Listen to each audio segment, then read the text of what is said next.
বিঘ্ন না তৈরি হয়, সকলকে একভাবে শ্রবণে শ্রদ্ধাযুক্ত থাকতে হবে। কারণ এই শ্রবণাক্ষ ভক্তি, যে ভক্তির দ্বারা জীব শুদ্ধ বিশুদ্ধ ভক্তিকে প্রাপ্ত করতে পারে,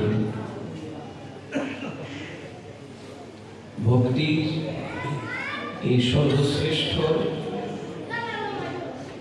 পন্থাকে আমাদের অত্যন্ত শ্রদ্ধার সহিত গ্রহণ করতে হবে। সবাই জন্মসূত্রে ভক্তিকে নিয়ে জন্মগ্রহণ করেন, কিন্তু এই ভক্তির মধ্যে অনেক কঠিনতা থেকে যায়, অনেক কৌটিল্যতা, অনেক কপটতা, অনেক মাৎসর্য, সবকিছুকে নিয়ে ওই ভক্তি গোবিন্দ চরণে পৌঁছতে পারে না। ভক্তির দ্বারাই ভগবত চরণ প্রাপ্ত হওয়া যায়। ওই ভক্তিকে আমরা সকলে নিয়েও এসেছি, কিন্তু ভক্তি থাকা সত্ত্বেও ভগবত চরণে জীবের শুদ্ধ ভক্তি হয় না। ভক্তি আছে, কিন্তু ভক্তি থাকলে কি হবে? ওটা মিশ্র ভক্তি। ওই ভক্তিতে সব রকমের আবর্জনা মিলেমিশে একাকার হয়ে আছে। আবর্জনা মুক্ত শুদ্ধ বিশুদ্ধ ভক্তিকে লাভ করতে গেলে শ্রীমন মহাপ্রভুর দিক নির্দেশনা হচ্ছে সাধু সঙ্গের দ্বারাই সেটা সম্ভব। বৈষ্ণব সঙ্গীতে মন আনন্দিত সদা হয় কৃষ্ণ সঙ্গ। আমাদের জীবনের চলার পথে প্রসঙ্গকে নিয়েই তো চলতে হয়। যে যে অবস্থানে আছেন সেই অবস্থানে তাকে কোনো না কোনো প্রাসঙ্গিক বিষয়ের মধ্যে থাকতে হয়। মানে প্রসঙ্গকে ছাড়া তো জীবনে চলা যায় না। কিন্তু সেই প্রসঙ্গটা যদি কৃষ্ণ প্রসঙ্গ হতে হয়, তাহলে সেখানে সাধু সঙ্গ ছাড়া সম্ভব নয়। বৈষ্ণব সঙ্গীতে মন আনন্দিত অনুক্ষণ সদা হয় কৃষ্ণ সঙ্গ। এই একটা জায়গা আছে যেখানে গেলে আমার চিত্ত, আমার মন, আমার হৃদয় সর্বক্ষণ আনন্দকে অনুভব করে। কেন? আনন্দ দেহ অনুভব করে না,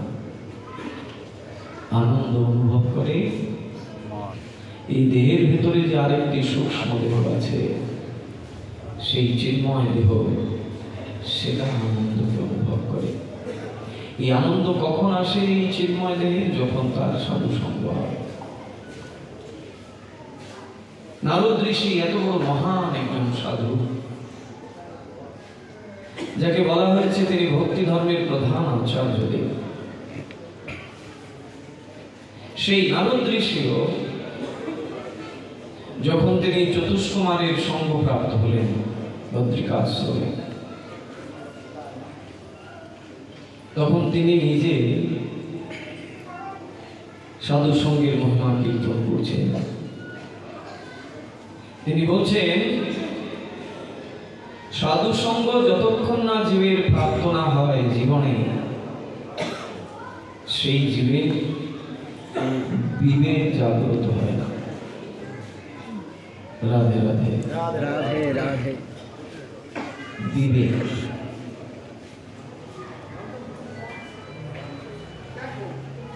বিবেক জাগ্রত হয় না যতক্ষণ না জীবের সাধু সঙ্গ হয়। আবার কৃষ্ণ কৃপা না হলে সাধু সঙ্গ হয় না। কি আশ্চর্যের বিষয়! ইচ্ছে করলেও কি সাধু সঙ্গ হওয়া যায়?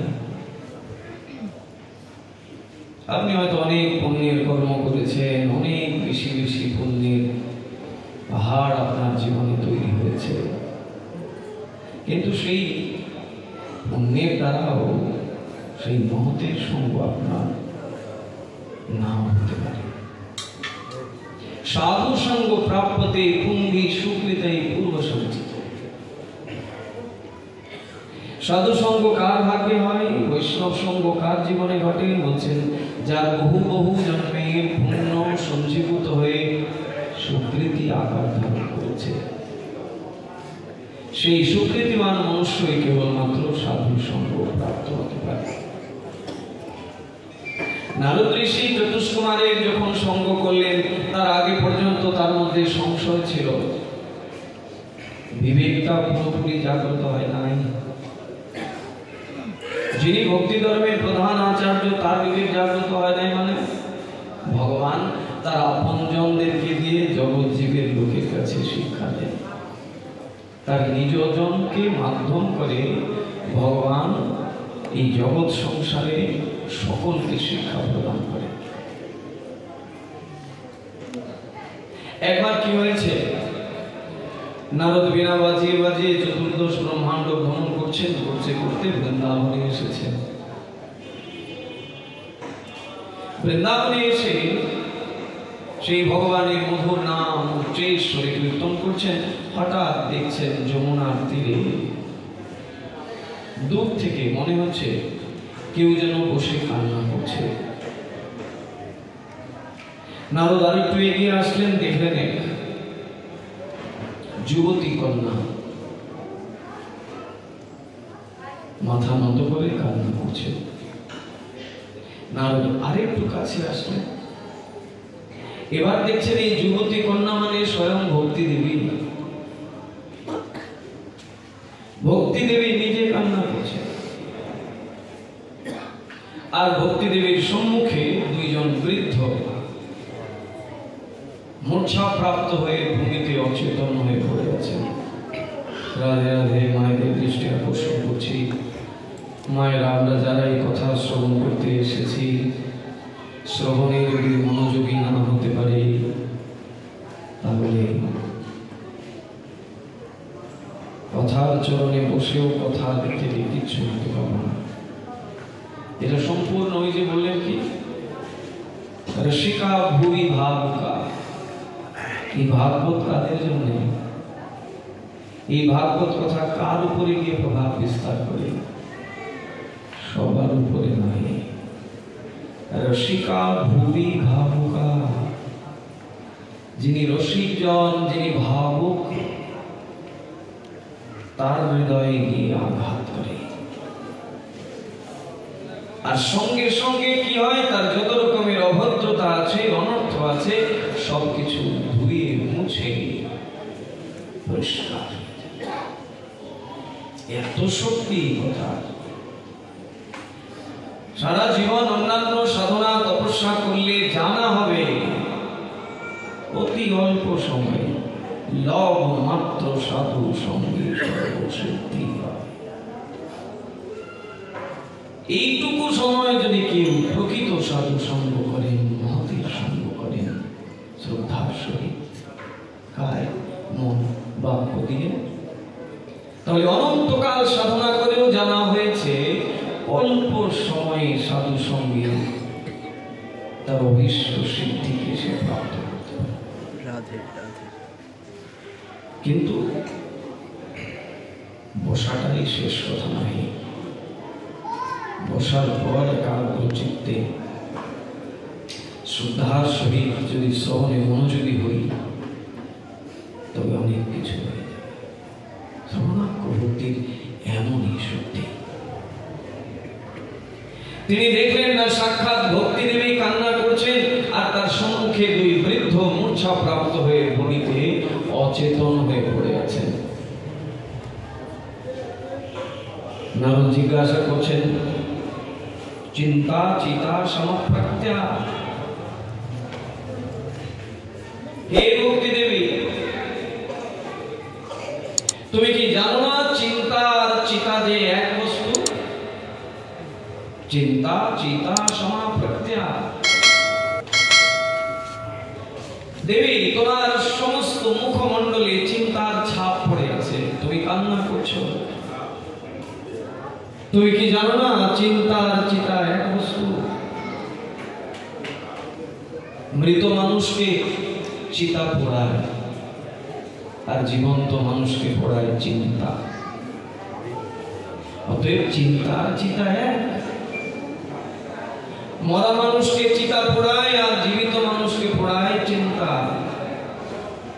তোমার সমস্ত মুখমণ্ডলে চিন্তার ছাপ পড়ে আছে, তুমি সাক্ষাৎ ভক্তি দেবী। কিসের তোমার চিন্তা? ভক্তি দেবী বলছেন, এই যে বৃদ্ধ দুইজনকে দেখছো মূর্ছা প্রাপ্ত হয়ে আমার সম্মুখে অচেতন হয়ে ভূমিতে পড়ে আছেন, এই দুইজন বৃদ্ধ নহে, এই দুজন পূর্ণ যৌবন প্রাপ্ত, পূর্ণ যৌবনে ভরা আমার দুই বালক, আমার দুই ছেলে। বলে আপনার দুই ছেলে, আপনার শরীরে এত যৌবন, আর আপনার পুত্র দুজন বার্ধক্য অবস্থায় মূর্ছা প্রাপ্ত হয়ে ভূমিতে পড়ে আছেন। বলে ওটা নিয়েই তো আমার চিন্তা। তারা অকালে বৃদ্ধ হয়েছে, মায়া কলি তাদেরকে গ্রাস করে নিয়েছে, তারা অকালে বৃদ্ধ হয়ে গিয়েছে। তাই তো আমি চিন্তা করছি তাদেরকে নিয়ে। নারদ বললেন, তুমি চিন্তা পরিত্যাগ করো, তুমি চিন্তা পরিত্যাগ করে কেবল চিন্তন করো। একটি শব্দ দেখেছেন? চিন্তা পরিত্যাগ করে তুমি চিন্তন করো। চিন্তন কৃষ্ণ চরণম ভুলি। হে দেবী, তুমি চিন্তাকে পরিত্যাগ করে তুমি কৃষ্ণ চরণ চিন্তন করো। রইল তোমার ওই দুই বালক, যারা পূর্ণ যৌবনকালে বৃদ্ধ হয়ে গেছে। আমি এদেরকে এক্ষুনি তাদের যৌবন ফিরিয়ে দিচ্ছি, তুমি চিন্তা করো না। নারদ বলছে, বৃদ্ধ দুই বালকের কর্ণের সম্মুখে গিয়ে বলছেন, প্রবুদ্ধতাম শীঘ্রম, প্রবুদ্ধতাম শীঘ্রম, প্রবুদ্ধতাম শীঘ্রম। হে বালক দুজন, তোমরা তাড়াতাড়ি দাঁড়াও। তোমরা যে এইভাবে অচেতন হয়ে মূর্ছাপ্রাপ্ত হয়ে ভূমিতে পড়ে আছো, তোমাদের মাতা কান্না করছেন, তোমরা দাঁড়াও, শীঘ্র শীঘ্র দাঁড়াও। প্রবুদ্ধতাম শীঘ্রম। কে কার কথা শোনে? ওই বৃদ্ধ দুজন কোনো ভ্রুক্ষেপই করলেন না।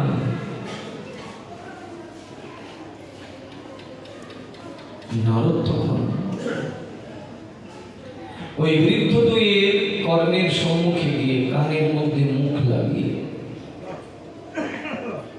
বেদ বাক্য, বেদের উপদেশ, বেদান্ত দর্শনের কথা এক এক করে বলতে লাগলেন।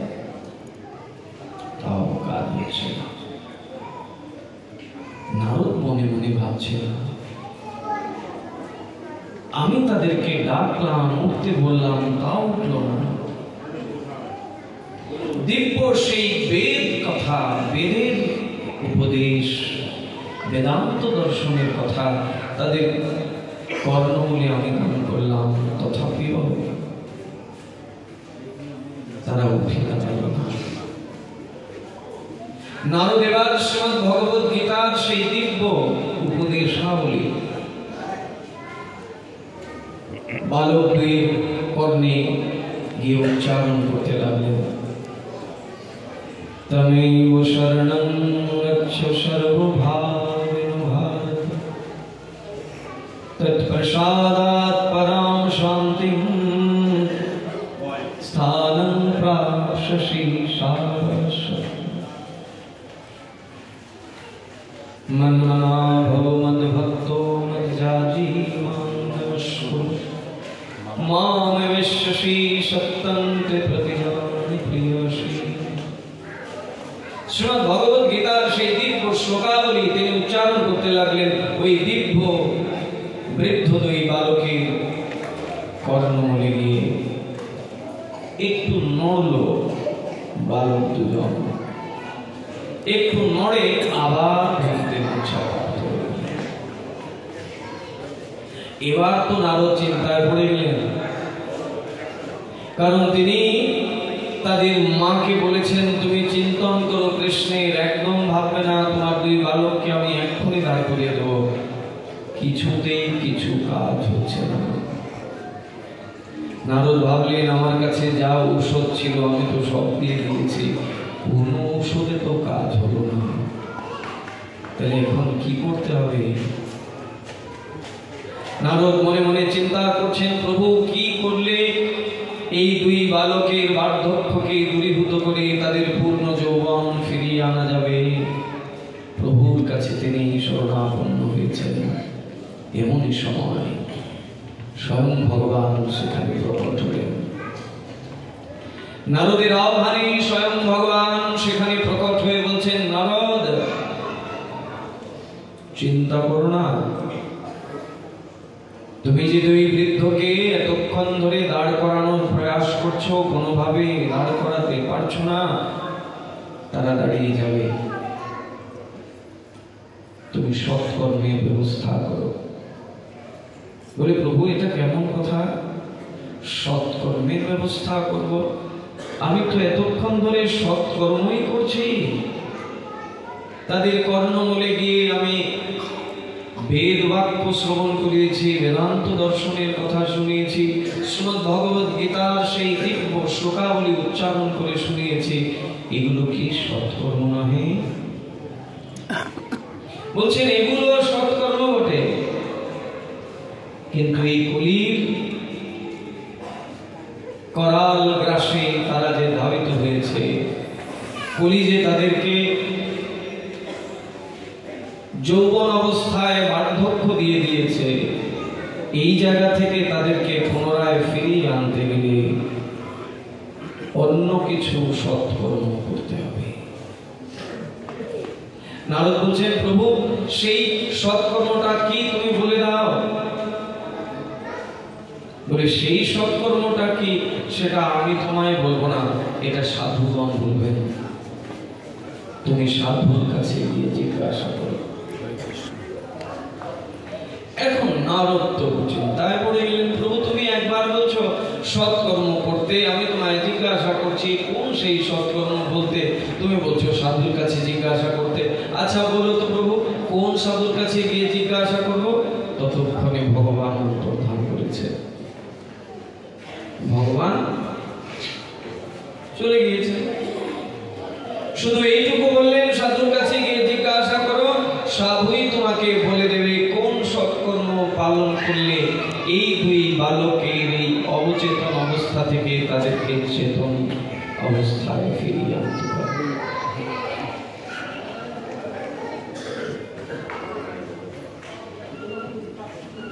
এবার নারদ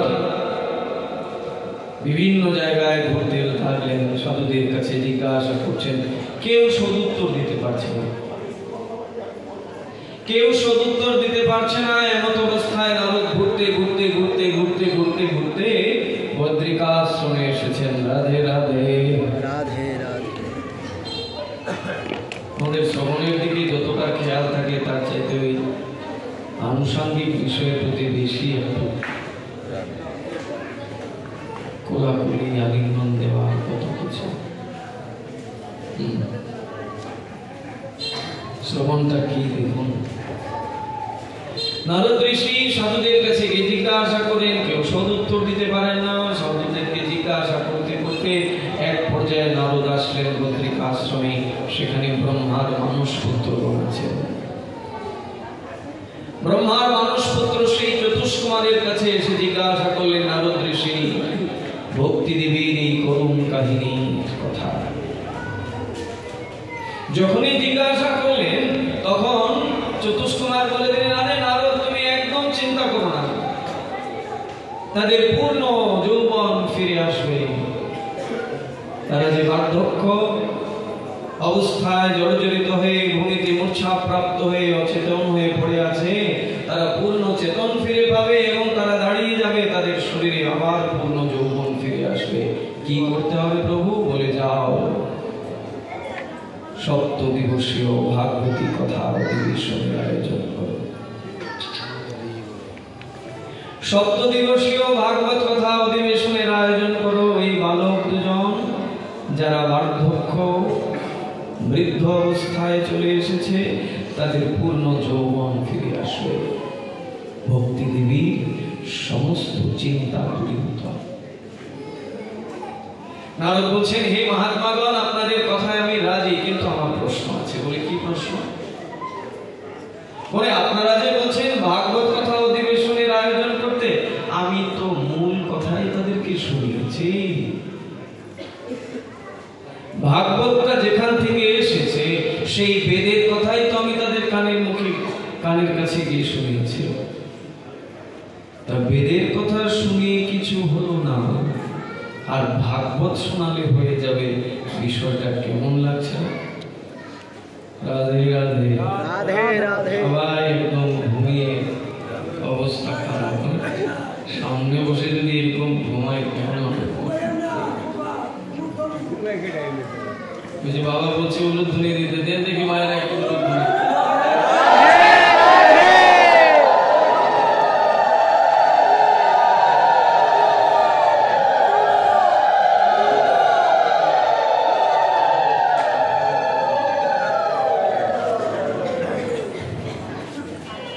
বলছেন আমি তো মূল পাঠ করে শুনিয়েছি, তাতে কিচ্ছু হলো না, আর আপনারা বলছেন ভাগবত শোনালে হয়ে যাবে, বিষয়টা কেমন লাগছে না? বলছে দেখো, আম ফলে তো খুব মিষ্টি, আমি খুব রসও আছে। আমটা মুখে নিলে শুধু রসই আসতে থাকে, এত স্বাদ এত স্বাদ। তা কেউ যদি মনে করে যে এই ছোট্ট আমের মধ্যে এত রস, তাই আমের মধ্যে যদি এত রস থাকে, তাহলে যে গাছ থেকে আমটা হয়েছে ওই গাছে কত না রস আছে। সে যদি মনে করে তাহলে কাজ করি আমটা ফেলে দিয়ে গাছটাতে কামড়াই, তাহলে গাছ কামড়ালে কি রস আসবে? যদ্যপি আমেতে রসে ভরপুর হয়ে আছে। কেউ যদি মনে করেন যে সামান্য রস পেয়ে কি করব, যে গাছ থেকে আমটা এসেছে ওই গাছে গিয়ে কামড় দেই, তাহলে তো প্রচুর বেশি রস পাওয়া যাবে।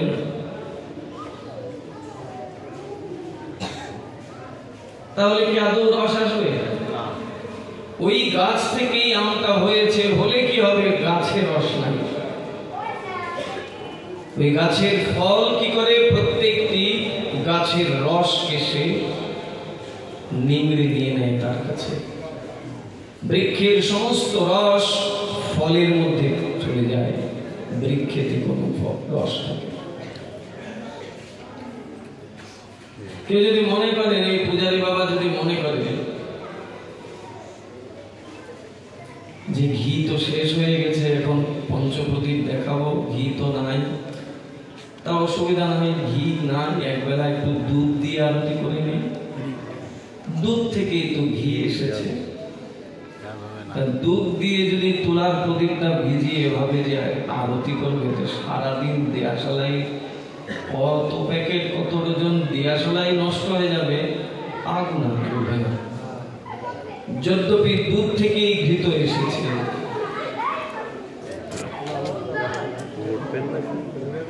সমস্যা হলো গার্জিয়ানের, যে গার্জিয়ান বাচ্চাগুলো নিয়ে আসবে কি করা যাবে?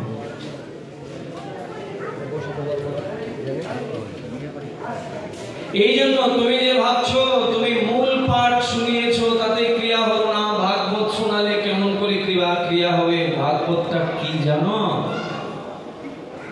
ওই বেদরূপী কল্পবৃক্ষের সুপক্ষ ফল হলো ভাগবত। বেদরূপী কল্পবৃক্ষের সুপক্ষ ফল হলো শ্রীমদ্ ভাগবত।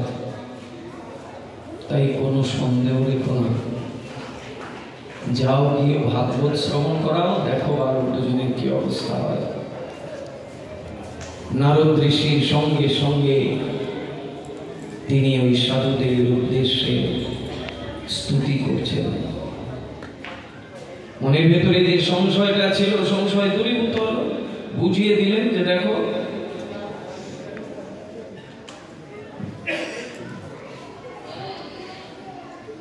সংশয় দূরীভূত হলো। নারদ ঋষি এবার চতুষ্কুমারকে স্তুতি করছেন, বন্দনা করছেন। কি বলছেন দেখুন, ভাগ্যদয়েন বহুজন্ম সমর্জিতে সৎসঙ্গ মম চলভতে পুরুষয়রায় अज्ञाने तु कृतमो मदान्धकारो नाशं विधाय हि तद्दयते विवेकः। আমার এই অজ্ঞান আধার দূরীভূত হতো না, আমার হৃদয়ে বিবেক জাগ্রত হতো না যদি আপনাদের মতো সাধুদের সঙ্গ না হতো। সাধু সঙ্গীর কি ক্রিয়া! নারদ ঋষি বলছেন, ভাগ্য দেয় না বহু জন্ম সমর্জিত, বহু বহু জন্মের ভাগ্য উদয় হলে তবেই সাধু সঙ্গ হয়। আর সাধু সঙ্গ হলে জীবের বিবেক জাগ্রত হয়। এর আগে হয় না, এর আগে ওই ছবি হয়। গোপালকে ছেলে বানিয়েছে, গোপাল আমার প্রাণ, এই ছবি হয়। কিন্তু বাড়িতে গিয়ে দেখা যায় গোপালের সেবার স্ত্রী। সেই গোপালকে সন্তান রূপে পাওয়ার জন্যে নন্দ যশোদাকে 10,000 দিব্য বৎসর কাল কঠিন তপস্যা করতে হয়েছিল। তাদের মনের অন্য কোনো অভিলাষ ছিল না, রূপ যৌবন ঐশ্বর্য ধন জন কিচ্ছু না। তাদের এই তীব্র সাধনার একটাই উদ্দেশ্য, প্রভু তোমাকে সন্তান রূপে আসতে হবে আমাদের কাছে, তোমাকে সন্তান রূপে পেতে চাই, তুমি সন্তান হয়ে আসবে আর আমরা মাতা পিতা হয়ে তোমার সেবা করব। এটার নাম বিবেক। ভগবান আমার, আমি ভগবানের। এখানে অপেক্ষা নাই যে আমি সব করব, কেন আরো তো আছে 10 জন, ওরা করব। এই ভাবনা তখন মনে হবে ও করার আগে আমি করি নেই। এই যে ভাবনা, এই যে ইচ্ছা, এই যে স্ফূর্তি, বিবেক জাগ্রত না হলে কখনো হবে না। ওই যা কিছু হবে কর্তব্যের খাতিরে, কর্তব্যের খাতিরে করা আর বিবেককে জাগ্রত করে করা এটা অনেক পৃথক। ভাগবত কথা শুনেও যদি ভাগবতের আদর্শকে জীবনে ধারণ না করা যায় তাহলে পুরো শ্রবণটাই বৃথা। এত কাল ধরে ভাগবত শুনছি, তারপরেও নিজের জীবনের সদাচারকে নিতে পারছে না। এখনো যে আগের জগতে ছিলাম এখনো সেই জগতেই রয়ে গেলাম, তাহলে কি শুনলাম? এই জন্য নারদ ঋষি বলছেন, ভাগ্যোদয় হলে বহু জন্মে পুণ্য অর্জিত থাকলে সেই ভাগ্যের দ্বারা সাধু সঙ্গ হয়। আপনাদের মতো চতুষ্কুমারের সঙ্গ যদি আমার না হতো তাহলে ওই জ্ঞান আর বৈরাগ্য ভক্তির 2 পুত্র তাদেরকে আমি কখনো দাঁড় করাতে পারতাম না। আপনারা কৃপা করেছেন, আপনাদের সঙ্গ হয়েছে, সঙ্গ হওয়ার পরে বিবেক জাগ্রত হয়েছে, আমার ভেতরে যত সংশয় ছিল সব দূরীভূত হয়েছে। আসেছেন বৃন্দাবনে, এসে সেই ভাগবতী কথা শ্রবণ করাতে শুরু করলেন ওই দুই বৃদ্ধকে, জ্ঞান আর বৈরাগ্যকে। এতক্ষণ তার আগে কিচ্ছু হয়নি। বেদের কথা শুনিয়েছিলেন, বেদান্ত দর্শনের কথা শুনিয়েছেন, গীতার কথা শুনিয়েছেন, তথাপিও হয় নাই। যখনই ভাগবতীর কথা শ্রবণ করাতে শুরু করলেন, সঙ্গে সঙ্গে তাদের পূর্ণ চেতনা ফিরে আসলো। ধীরে ধীরে তাদের সমস্ত অকাল বার্ধক্য দূরীভূত হয়ে তারা পূর্ণ যৌবন দশা প্রাপ্ত হলেন। চতুর্দিকে ভাগবতী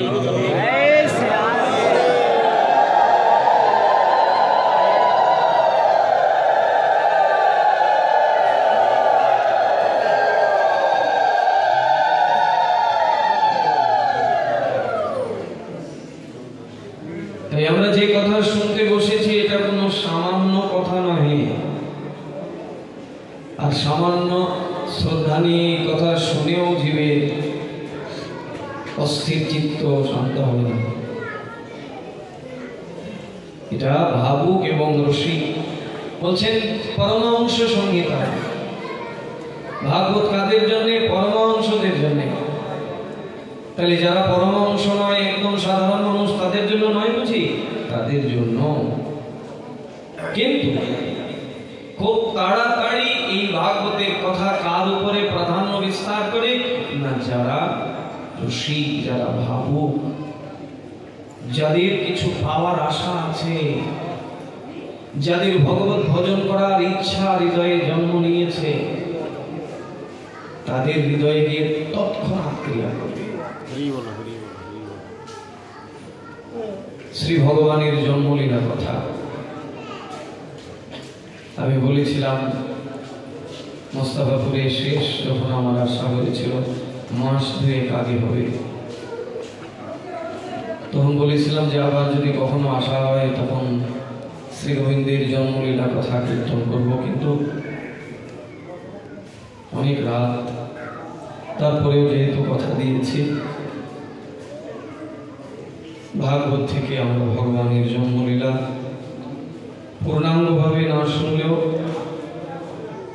স্বল্প আকারে আজকে আমরা আস্বাদন করব। যে ভগবানের জন্ম নাই, যে ভগবানের মৃত্যু নাই, যিনি অজ, সেই ভগবান আবার জন্ম নেন। আশ্চর্যের বিষয়। তাও কি তিনি একটা মনুষ্যের ঘরে আসেন, নররূপ ধারণ করেন। পরীক্ষিত মহারাজ প্রশ্ন করছেন সুখদেব গোস্বামী পাদকে, প্রভু এটা কেমন কথা? ভগবানের জন্ম হয়, আপনি কৃপা করে ভগবানের জন্মলীলা আমায় শ্রবণ করা। পরীক্ষিত মহারাজের প্রশ্নের উত্তরে সুখদেব গোস্বামী পাদ ভগবানের সেই দিব্য জন্ম লীলা কীর্তন করছেন। সর্বাগ্রে মদীয় গুরুপাদ শ্রীধাম বৃন্দাবনস্থ ভক্তি কুসুম গৌড়ীয় মঠ শ্রীধর গৌড়ীয় গুরুকুলের আচার্যপাদ ওম বিষ্ণুপাদ অষ্টোত্তর শত শ্রী শ্রী ভক্তি কিঙ্কর শ্রীধর গোস্বামী গুরু মহারাজের চরণ কমলে অসংখ্য অসংখ্য কোটি দণ্ডবত প্রণাম নিবেদন করি। তার কৃপা আশীর্বাদ শিরে ধারণ করত উপনীত ভক্ত সজ্জন আপনাদের সকলে সদ্গুরুদেবদের চরণ কমলে অসংখ্য কোটি দণ্ডবত প্রণাম জ্ঞাপন করি। তারা আমাদের প্রতি বিশেষভাবে কৃপা অবশ্যই করুন। প্রণাম জানাই এই মোস্তাফাপুর মন্দিরে উপনীত বিশেষ বিশেষ বৈষ্ণব বৃন্দগণ, যারা অনেক দূর থেকে এসেছেন। কৃপা করে এই ভাগবতীয় মহাযজ্ঞকে সর্বাঙ্গ সুন্দর করবার জন্য তাদের সকলের চরণ কমলে অসংখ্য কোটি দণ্ডবত প্রণাম জানাই। যারাই আপনারা এসেছেন সেই শ্রদ্ধালু ভক্তবৃন্দের চরণে আমরা শ্রী ভগবানের দিব্য জন্মলীলা স্বল্প আকারে শ্রবণ করব। ভক্তপ্রবর গোসাই সাহার এই মহতি কার্যে কন্যাদান উপলক্ষে ভাগবতী কথার আয়োজন, এটা অনেক বেশি অর্থ বহন করে। জাগতিক কার্য কিংবা পারমার্থিক কার্য, প্রত্যেকটি কার্যের প্রারম্ভে যদি ভগবানকে রাখা যায়, যদি ভগবানের আশীর্বাদ নিয়ে প্রাত্যহিক জীবনের কর্ম আমাদের শুরু হয়, তাহলে আমাদের জীবনটাই সুন্দরময় হয়ে যায়। প্রত্যেকটি জীবের দৈনন্দিন যে কর্মকাণ্ড, নিত্য যে কর্ম, সমস্ত কর্মের প্রারম্ভে যদি ভগবত কর্ম দিয়ে শুরু হয়, প্রত্যেক দিনের দিনচারিতা, তাহলে আমাদের জীবনের প্রত্যেকটা দিন অনেক শুভময় হয়ে যায়। আসল ভক্তবৃন্দ, এই বাচ্চাদেরকে একটু শান্ত করতে হবে। বিশেষ করে যারা অভিভাবকরা নিজেদের বাচ্চাদেরকে ছেড়ে দিয়েছেন, নিজেদের বাচ্চাদেরকে নিজেদের আওতায় রাখতে হবে। কারণ কথা শ্রবণ করতে এসে যদি কথায় বারবার ব্যাঘাত হয়ে যায়, তাহলে এখান থেকে নেওয়ার মতো কিছু থাকবে না। আসুন আমরা ভক্তিবিনোদ ঠাকুরের একটি ছোট্ট পদ আস্বাদন করছি, তারপরে ভগবানের জন্মলীলা বিস্তারিতভাবে পূর্ণাঙ্গভাবে শ্রবণ করব না, স্বল্প পরিসরে শ্রবণ করব। কিন্তু এই স্বল্প পরিসরের শ্রবণের মধ্যে থেকেও ভগবানের সেই দিব্য জন্মলীলা আস্বাদনের দ্বারা হয়তোবা আমরা আমাদের ভগবানকে হৃদয়ে ধারণ করতে পারব। ভক্তিবিনোদ ঠাকুরের ছোট্ট একটা পদ আমরা আস্বাদন করি। ততক্ষণে আপনারা যারা মায়েরা নিজেদের বাচ্চাদেরকে ছেড়ে দিয়েছেন, তারা নিজেদের বাচ্চাদেরকে একটু কাছে নিয়ে বসুন, যাতে করে